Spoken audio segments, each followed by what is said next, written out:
In this second part of the lecture, I want to look at some of the major things that have happened since the development of this policy in the late 1970s. Since that time, there have been many changes. First, in terms of global policy, there's a continued agreement on the value of primary health care. We have a lot more evidence about good practice and what works and what doesn't in providing effective services. And we have a new global goal of universal health coverage, which largely is about access to primary health care. There are many more actors in international health. The original authors of the Alma-Ata Declaration, the World Health Organization and UNICEF, are continuously redefining their roles. Meanwhile, the World Bank is very active in the health sector. There are a number of large foundations and so forth, so there are many different organizations instead of two. And there's the emergence of pluralistic health systems, which I'll speak to a bit later, and a tension between this post-colonial vision of a system to be built with a number of building blocks and the development realities which have emerged over the next 35 years. There's been an expansion of the global health sector. Compared to the late 70s,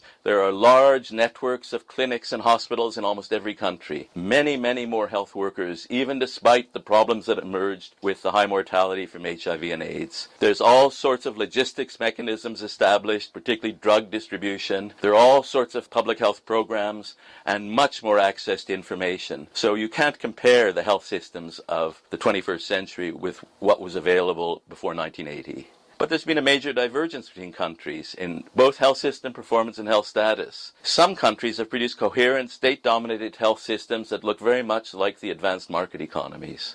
There's some highly marketized systems in rapidly developing countries. They may have either been embarking on rapid growth that's led by markets in the past 10 or 15 years, or they may be in transition from command economies. There's some countries, particularly those that have had conflict, which have low efficiency health systems with lots of health workers but providing rather little effective services. And the former Soviet Union is identified here mainly because it's one area that had a mortality reversal in the period of transition, creating very complicated pluralistic health systems. While this has happened, there's been a growing concern about the implications of health inequalities for political stability, for global health, and peaceful development, and many countries are extending coverage. The development context is very different from that post-colonial, post-revolutionary period. There's been a rapid advance of globalization. The spread of markets and new patterns of inequality and poverty have emerged. The rapid changes in population, an aging population, a population increasingly moving into the cities,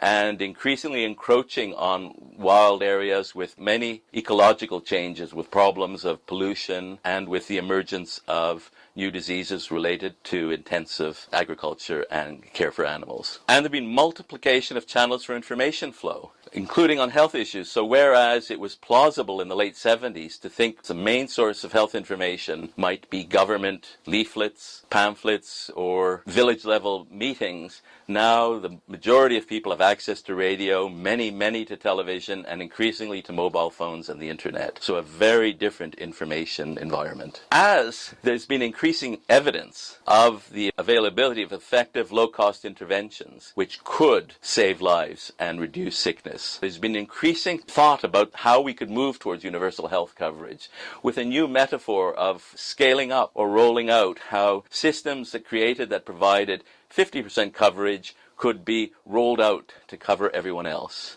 People have looked at the gap between actual and potential access to effective services, and of course that's created a big pressure since there are plausible interventions to increase coverage quickly. There have been large increases of health finance to reduce this gap, partly from aid and increasingly because of economic growth and either out-of-pocket payments by individuals or increased government revenues. And there's a vision of a greatly expanded government-financed and organized primary health care system, which has been quite dominant in a lot of international discourse. The question one wants to ask is this nostalgia? Is this looking at the post-colonial vision as outlined in the Alma-Ata Declaration and saying now that there's more resources available, could we make it work this time? Is this more an advocacy tool, a vision that can lead to policy change, Or is it a practical strategy for health system development? This is a big unanswered question we may want to explore. At the same time, there's been the emergence of pluralistic health systems.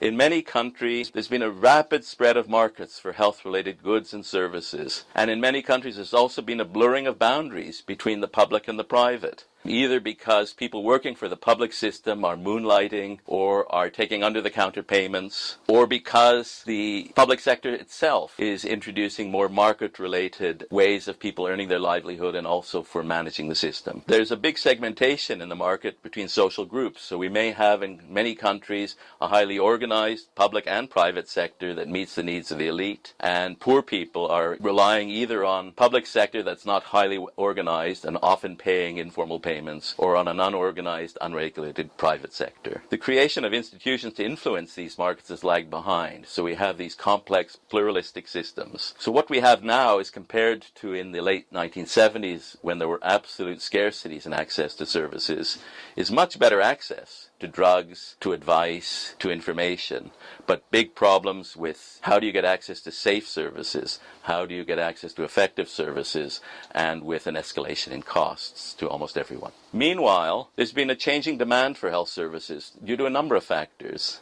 One is the increased burden of chronic diseases, and initially particularly including HIV and AIDS, which has been transformed from a major acute illness to a chronic lifelong condition which requires lifelong care, but with increasing burdens also of hypertension and diabetes, of treatable lifelong conditions. There's an increased availability of treatment, whereas in many countries there were very few drugs available. There's very few countries now where there aren't hundreds or thousands of different remedies available and publicized. So people are aware of many different treatments they could have access to. There are many influences now on health seeking. Aside from government services and government information, there are the mass media, there's the internet, mobile phones, advertising, advocacy groups, all suggesting different kinds of treatments for different kinds of conditions. And meanwhile, a political pressure on governments for long-term public finance. So there's a big challenge now that governments face and the international community face is rapidly rising needs and expectations for primary health care, but in a very changed context. What should they do to meet these needs and expectations?